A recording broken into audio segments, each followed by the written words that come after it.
ആകാശത്തൂടെ പറക്കുന്ന ആ കൂറ്റൻ വിമാനങ്ങൾ ഉണ്ടാക്കാൻ എത്ര വർഷമെടുക്കും? 10ഓ 20ഓ? എന്നാൽ സത്യകത അതല്ല. ഒരു കൊമേഴ്ഷ്യൽ വിമാനം പൂർണ്ണമായും അസംബിൾ ചെയ്യാൻ വർഷങ്ങളൊന്നും വേണ്ട, വെറും ചില ആഴ്ചകൾ മതി.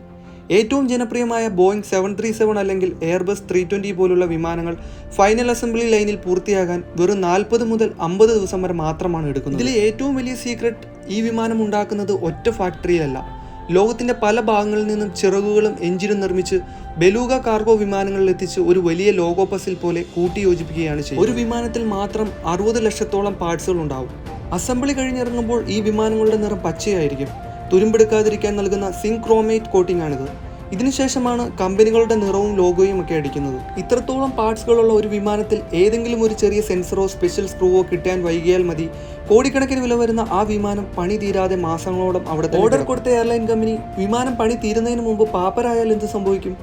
ആ വിമാനങ്ങളെ ഏവിയേഷൻ ലോകത്ത് വൈറ്റ് ടെയിൽസ് എന്ന് വിളിക്കും.